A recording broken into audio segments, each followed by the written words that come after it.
I'm really tired. You probably should have never napped, honestly. You probably would have been less tired. Yeah, I guess you're right.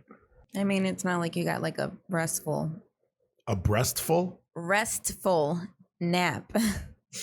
Would I have gotten rest though if I would have gotten a breastful? Probably. I mean, Just you see sucking on that babies. titty milk? Exactly. Exactly my point. Sucking on that titty milk. That would have put me right to sleep. I'm sure it would. All right. Well, next time I take it's a not nap. like you could say you've tried it. I haven't. So there you go. I guess. But how do you know? You suck on titties before you No, I take made a the nap? observation of the whole baby correlation that you just pointed out. Yeah, but you're the one that said breastful. No, I said restful. What? You heard breastful. Yeah. But that's not what I said. Is that what you said? It sounded like you said breastful. You're just so tired that you heard breastful. You just admitted to being tired not even a full 2 minutes ago. Maybe I'm just thinking about breasts Maybe you are. and titty milk. Maybe. You do love milk. I do love milk, but I don't know about titty milk though.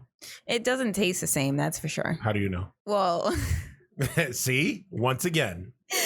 but it's not like I'm going out robbing moms for titty milks. No, I just know that it's different. I mean, babe, it's like a mother baby thing. I know it's a mother baby thing. Yeah, We've like I all learned had it breast in milk. no. Like I learned it in school. You learned in school about breast milk? Well, yeah, it's part of like the whole mother baby thing. Did you get to taste breast milk? No, in babe, school? that's not part of the experience. Oh. I'm sure you can Well, get some breast milk. What, like black market breast milk? Yes, exactly what I was thinking. Black market breast milk. Blast market? Yeah, and you thought I said Blast breastful. market. You thought I said breastful. You Yeah, said look at you. breastful. Whatever. All right, then. Well, it's not going to get any better than that.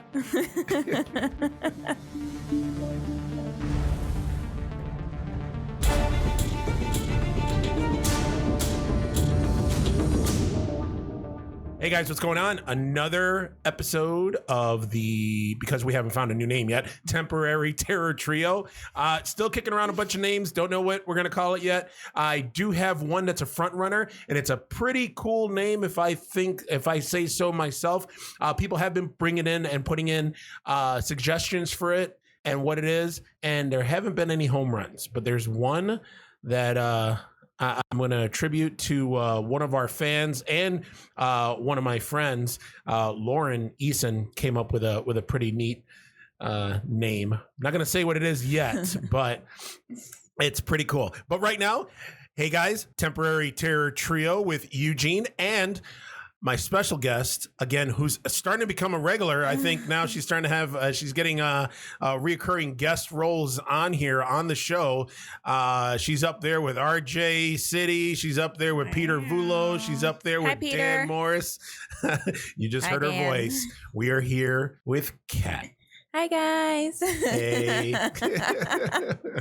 Was that you speaking for the Temporary Terror Trio collective fan base? Hey, the Terror Trio collective fan base.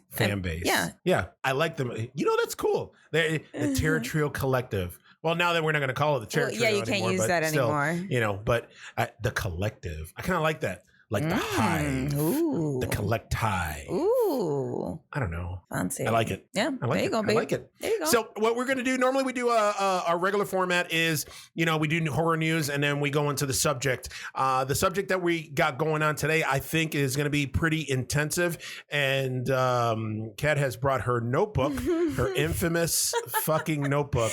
Don't talk about and it my looks notebook. like she has written a novel this time. So seeing as the last episode that we did where we did banned movies and TV shows, yep. We didn't get to finish everything. We're not going to get into it again. This is a totally new subject. So she went in deep. Or as These some of my are actually shorter than my notes from last time. Or as some of my my old time hood friends that pick up on the lingo slang way too late in life. Wow. She went ham. Wow. Yes, I guess I did go ham. You went ham on your notes. Why shouldn't I? I can't be ill prepared. You're never ill prepared. It's crazy. Yeah, but it's cool. It's put some impressive. respect on my name. Me, I got like put some respect on my name. Some respect. Yeah. Some respect. Yeah, I don't know. I mean, I got like 5 or 6 lines on my notes, and you got literally fucking pages. What's that? Did you numbered your pages too? No, Is that 2 no, of 20? no. Is that what that says up there? No, that's the date. It's the date. Okay. Ooh, it's the date. Okay. I saw 2/13/20. Okay. Yeah, the date that I started my research because I was supposed to be on the show for a Valentine's Day edition. It is now almost 2 weeks after Valentine's Day. Yeah, well, shit happens.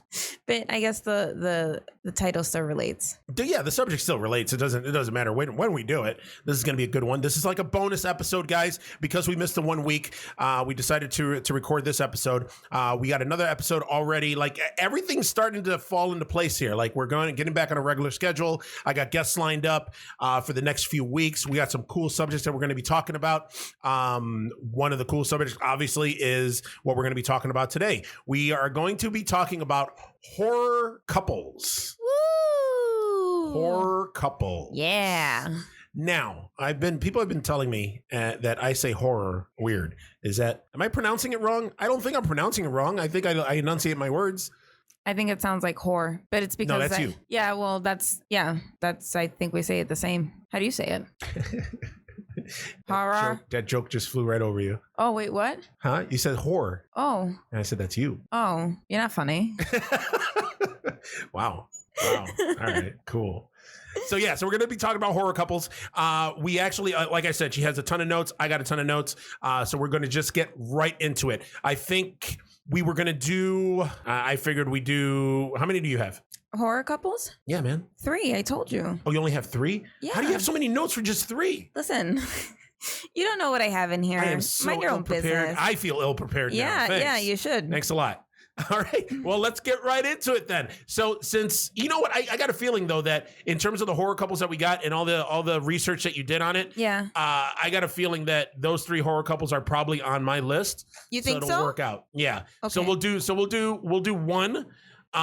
Since you have 3, we'll do 1 for you. I'll do a couple, then you do another one, then I'll do a couple, then you do another one, then I'll do a couple. How many do you have? 15. You have 15 horror couples to talk about? 15 horror couples, yeah. What the fuck? I know. Wait, are we going to talk about Parasite? But I'm more topical. What? Topical. Wait, what do you mean? We watched Parasite. I know we saw Parasite. Did you talk about it? Yeah, I already talked about Parasite. Oh. Last episode. You son of a bitch. I'm in.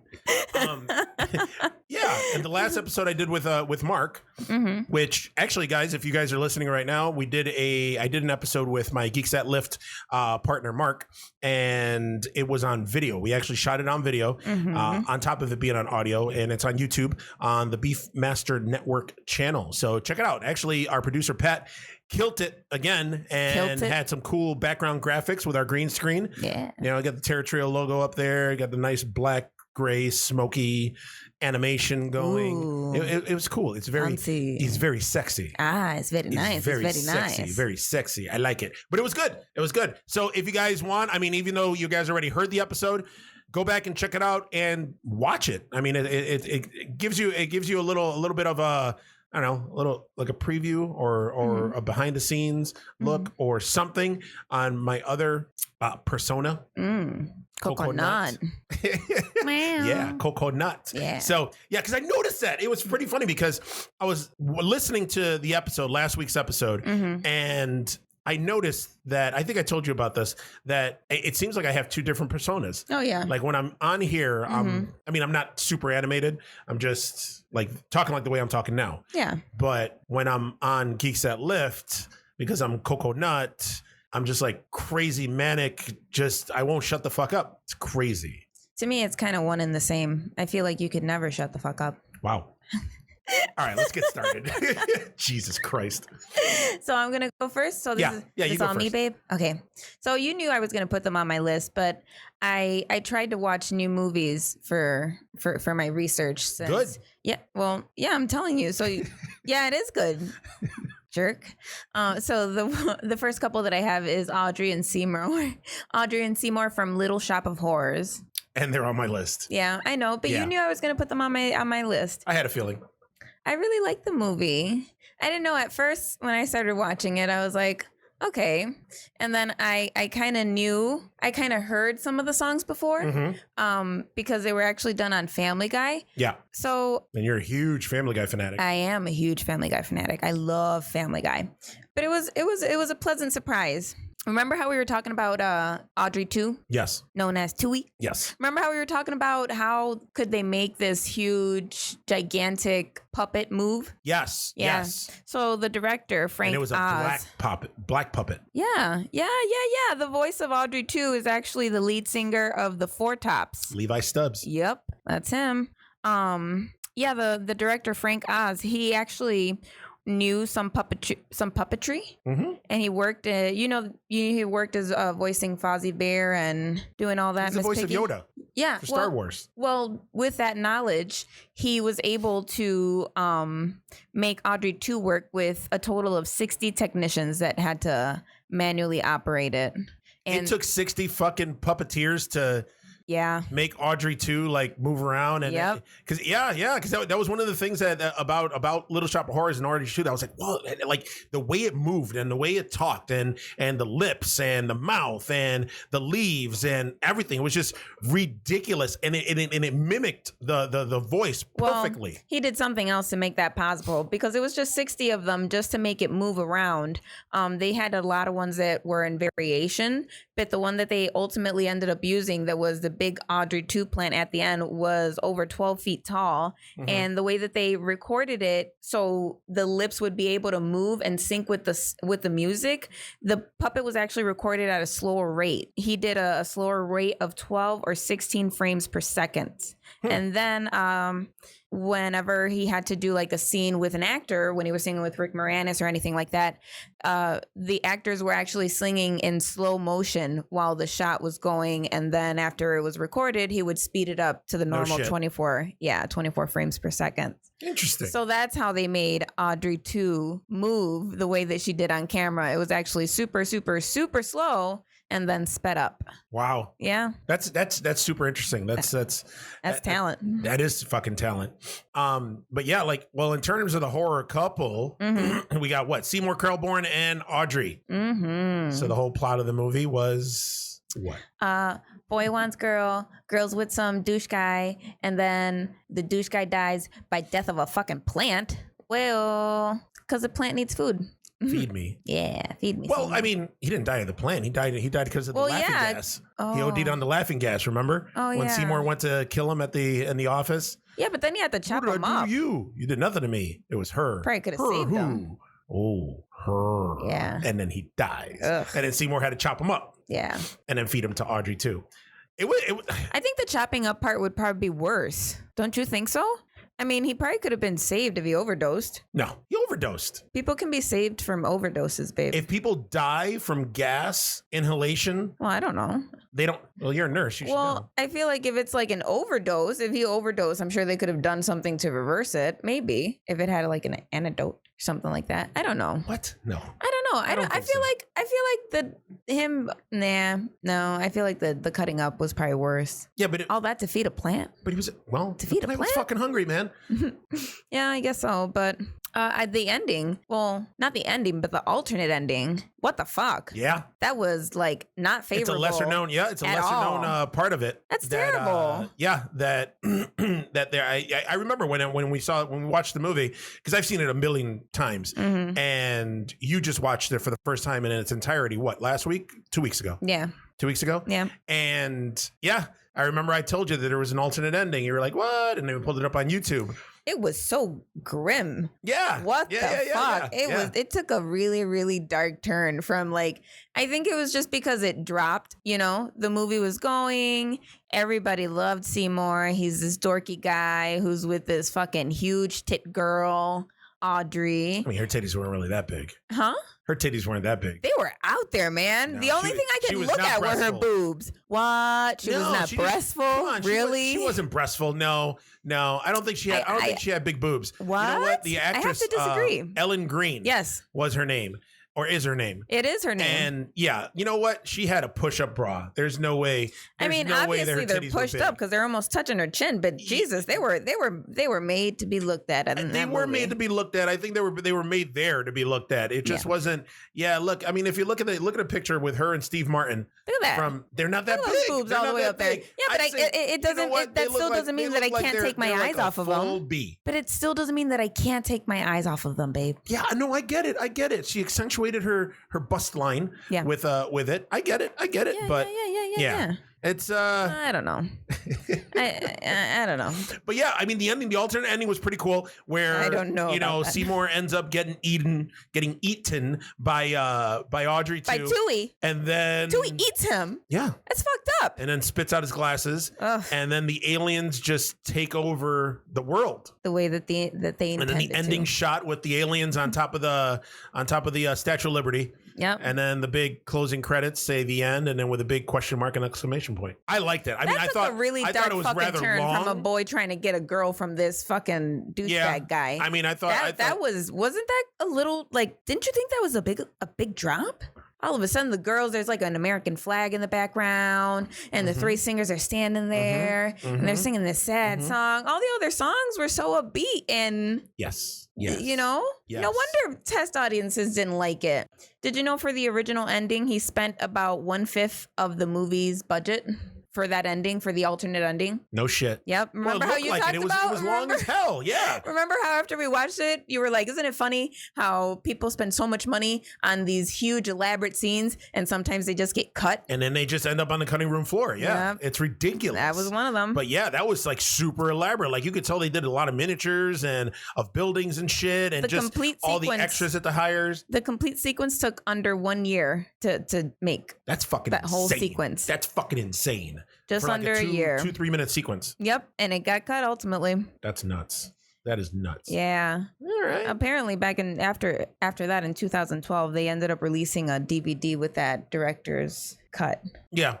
I wouldn't want to buy that. But you can find pretty much everything on YouTube. So, yeah, that's which true. Is why but right after the happy ending, because at the end, Seymour and Audrey end up together in their nice little house with their freshly cut lawn and their daisies and flower beds. Aww. And then they pan over into the flower bed and there's a little mini Audrey too in there, and it just smiles in the camera, and that's how it ends. Which means that the ending is still kind of ominous and not really happy, but in a less grim way. Yeah, way less grim. All right, cool, good one. Do you know Family Guy did 3 of their songs? No. Yes, they did. You're such a big Family Guy fan. It's true. I remember how I told you. I don't know what I forgot the intro song, but there's an episode in Family Guy. Is that what it's called? Yeah. I think it's called Skid Row, but it's down on Skid Row. Boom, boom, boom, boom. No, I don't think it's that one. Are you sure? Yeah. Okay. Family Guy did. They do I don't know if they still do it in their current seasons, but for a while they were doing a road to with Stewie and Brian. It was like a road to Germany, a road to Rhode Island.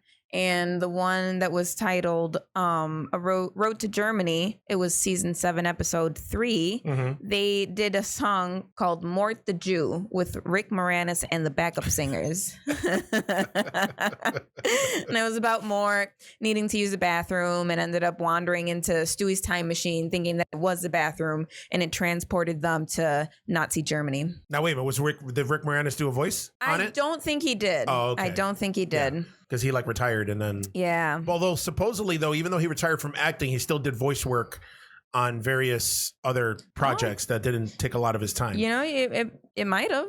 I didn't look it up. Yeah. Although big news though, and it's not horror related. He's actually coming out of retirement. Yeah, we talked about that because he's doing the Honey I Shrunk the Kids sequel. That's exciting. Sequel reboot. With on Disney Plus, so that's exciting. I mean, I'm kind of pissed that he's not going to be in the new Ghostbusters.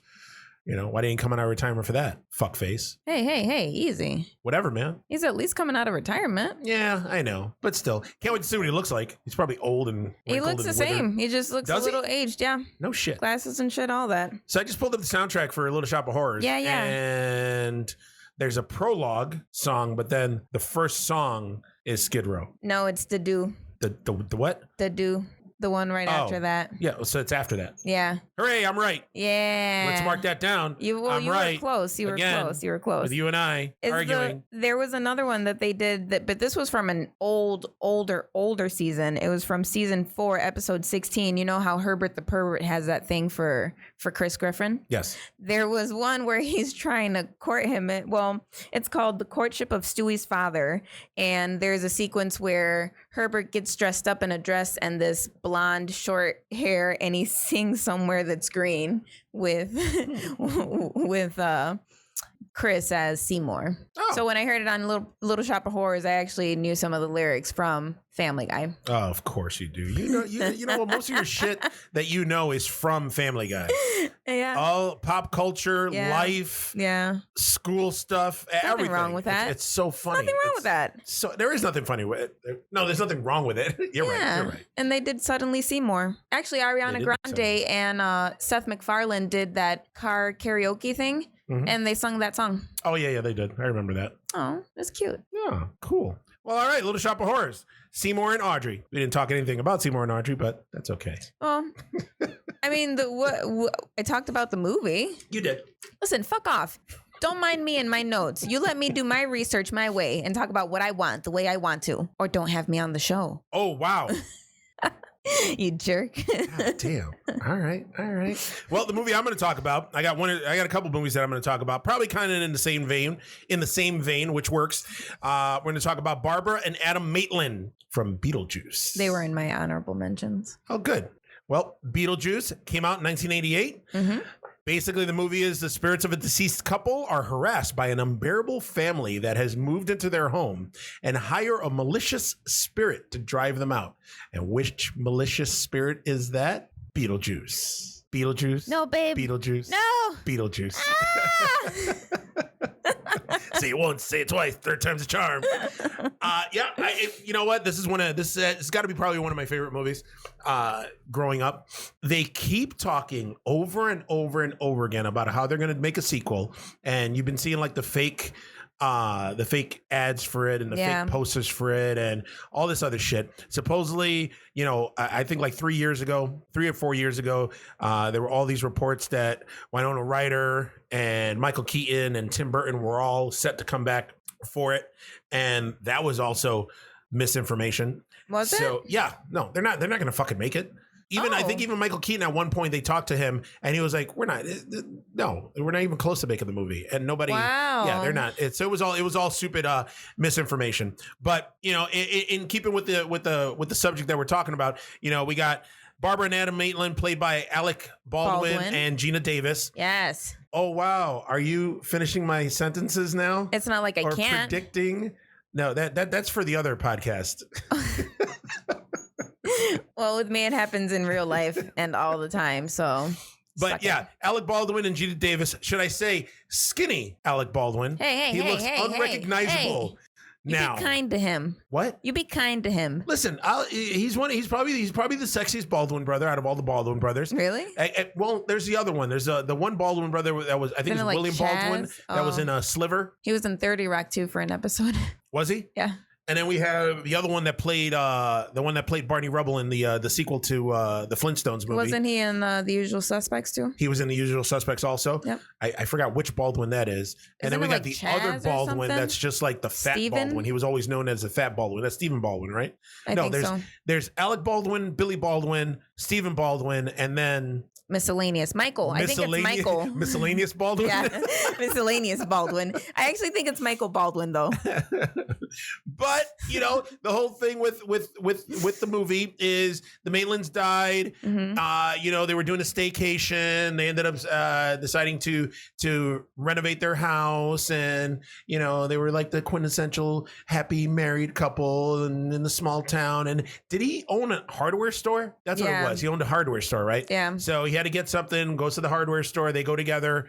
They end up driving back. They end up getting into an accident over a bridge. Their car goes over a bridge. They end up dying, and then they're ghosts. And quack, quack, quack. Then this other family moves in.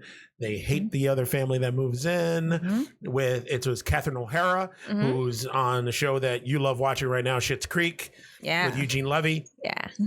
and I forgot the name. Winona Ryder, and I forgot the name of the guy that plays the dad. The guy that plays the dad who was in Ferris Bueller's Day Off. Mm-hmm. He was also Jeffrey Jones. Mm-hmm. He was also in Sleepy Hollow. He's been in a ton of shit. But also, he's not in any more shit. Well, actually, he's in a world of shit now because knee deep in shit. Knee deep in shit. He's a fucking pedophile.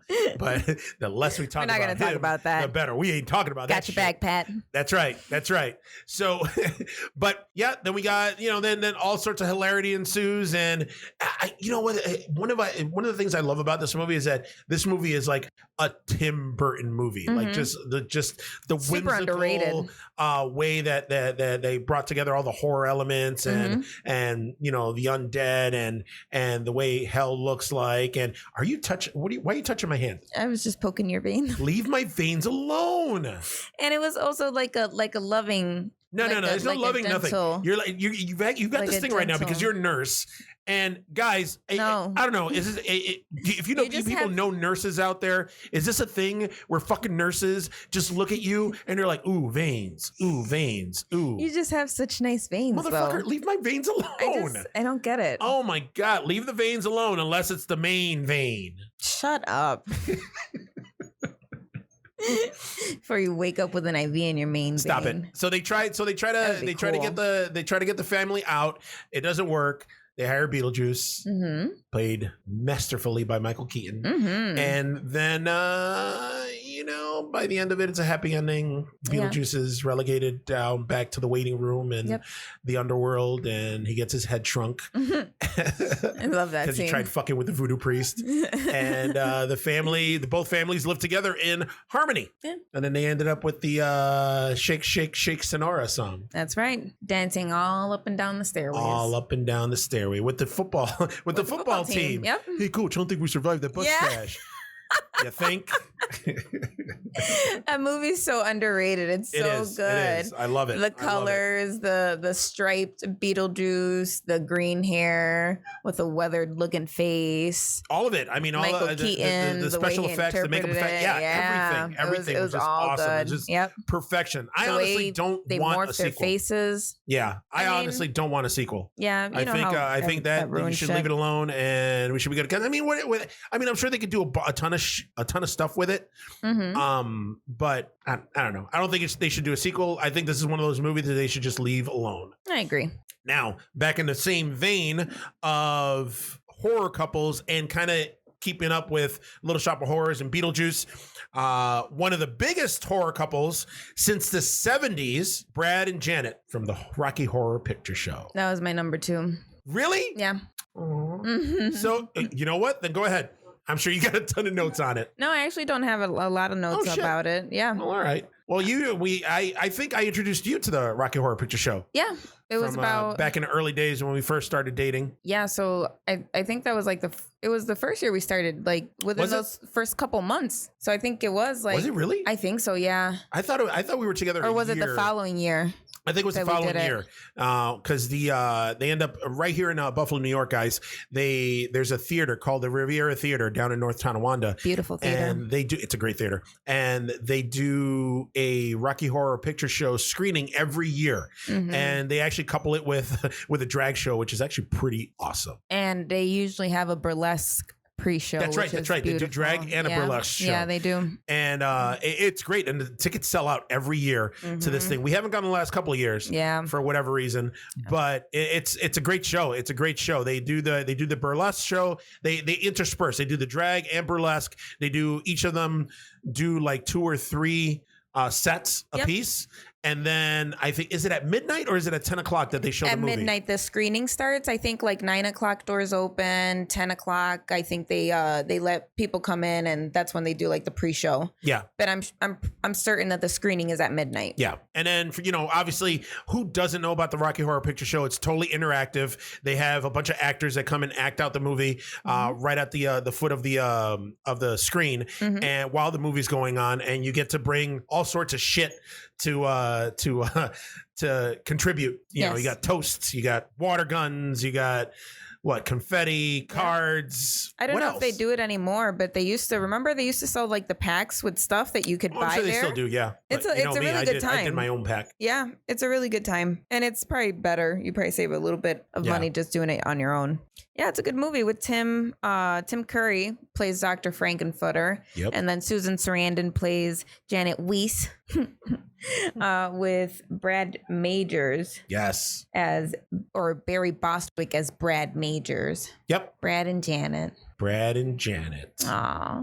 So the movie is about this newly engaged couple, Brad and Janet, who end up going, or they're going away or something like that. They're going for a trip, I'm assuming, or going back to wherever. Yeah, the movie starts. The movie starts with the narrator, and then you get the lips singing. Mm-hmm. What is it? Late night double feature picture show by RKO. Yeah, we'll save that for the professionals, babe. So they end up getting a flat on their way to wherever the fuck. Yes. And they go to this big mansion for help. But this mansion happens to belong to Dr. Frankenfooter, who's having this huge party to unveil his latest creation, a man named Rocky.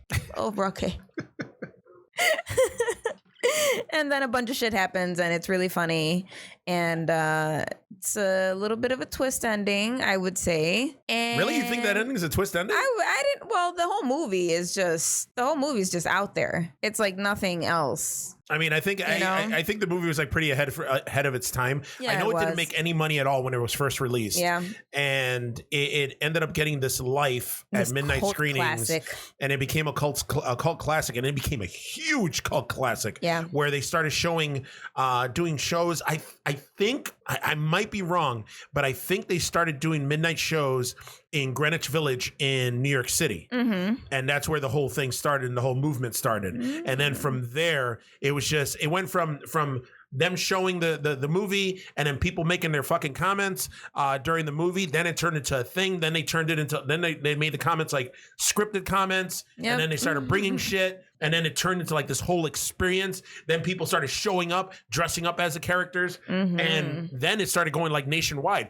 I remember when I first moved here to Buffalo back in 92, the Amherst Theater, where they do Thursday Night Terrors right now, used to do. Hi, Peter. They used to do the Rocky Horror Picture Show. They did it every weekend. Oh, I guess there was a group at UB, the University of Buffalo, that basically got students together, and it was like their thing, and they would do it, and they would show it every weekend. That's cool. Yeah, I went to 1 or 2 screenings. It wasn't as fun as going to seeing it in New York City or the screenings I would go to at the Riviera Theater. Mm-hmm. But it was still pretty fun. I love the movie itself. I love the soundtrack. Yeah, it's good. It's a good soundtrack. It's yeah. I mean, we got Meatloaf. Yep. We got Tim Curry. We got Barry Bostwick, Susan Sarandon, and then that's it in terms of people that anybody knows. Huge stars, the actual movie itself. I think it was a stage play first. Oh, was it? Or it was written for the screen by Richard O'Brien, who plays Riff Raff. That's cool. Yeah, and he's the one who created it. And the fucking just the characters in it. Columbia, Magenta, Riff Raff, Frankenfooter, Brad, Janet, the professor, the narrator, Rocky himself. Who I think Rocky was played by. Hold on, Peter Himwood, and it looks like that was like his one credit. That's it?